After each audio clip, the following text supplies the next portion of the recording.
All right, so moving on from that, and tied to that is the socialist view of freedom, right? Mm-hmm. Yeah, so I know you've been reading The Road to Serfdom. Yes, Friedrich Hayek. Yeah. I finally got to that one. Yeah, I haven't read it, but it's one of those kind of like classic books, Yes, and the idea I of highly political science. recommend, Yeah. especially with you and just your, how should I say it?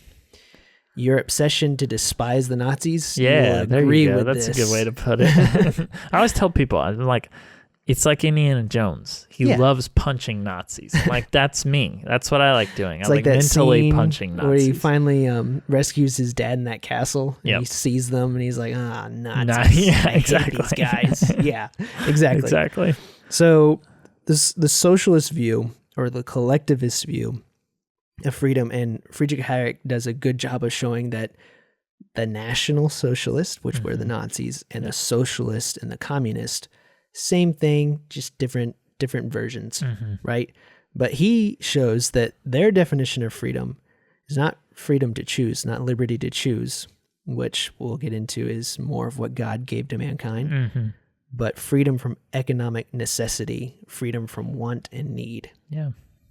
And what they do is they make this promise. The socialists promise this type of freedom, and in the name of this freedom, they want to plan the economy, and by default, they're going to plan everything else about your life. This sounds familiar. They then require unlimited power in order to achieve the promised goal of freedom from need by planning everything.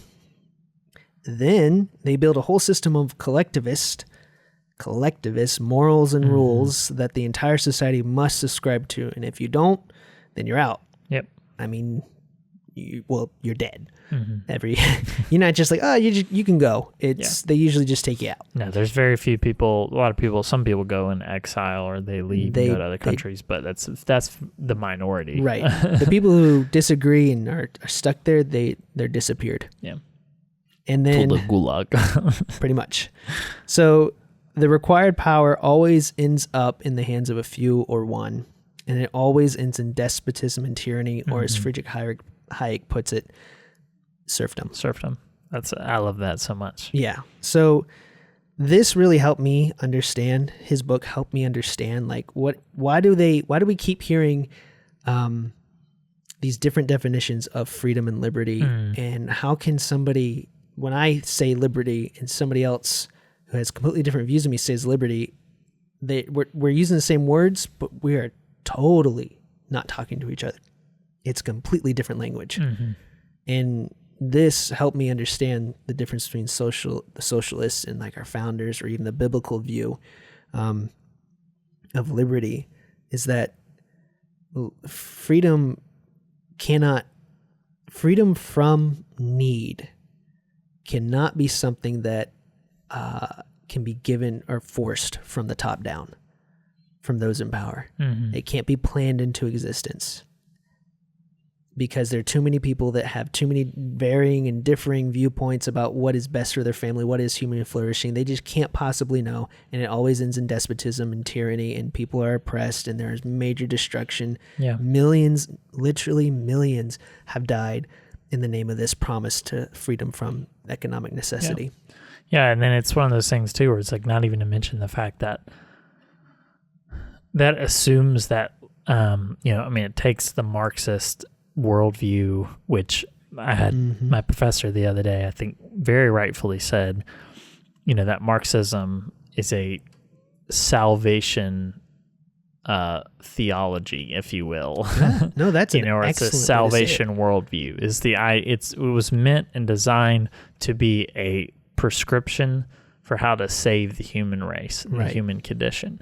And the reality is that freedom from economic and need of like resources, like basic resources, is not the summation of human life. Right. Like being free from that need does not sum up all that is good about human life. Think about what Jesus said. Is not the body more than clothing, and more than food, more than drink, right? Yeah. It's more than the material, and that's the problem with Marxism and these others. Yeah. They don't acknowledge a higher authority. They don't acknowledge a deeper truth. Almost sounded like C.S. Lewis. a little bit. I haven't even read the book yet. Yeah. But anyways, all that to say, as I hope, as we've discussed so far, is these different, as you've pointed out, these hot topic definitions of freedom. These are the fruits of just this underlying assumption that freedom without a standard can be possible. Freedom without restraints can be possible. And it's not. Nope. It is always ends in tyranny or anarchy, one or the other, which always breeds the other. Yeah. Anarchy will always produce tyranny, and tyranny tends to produce anarchy in some way. Yeah.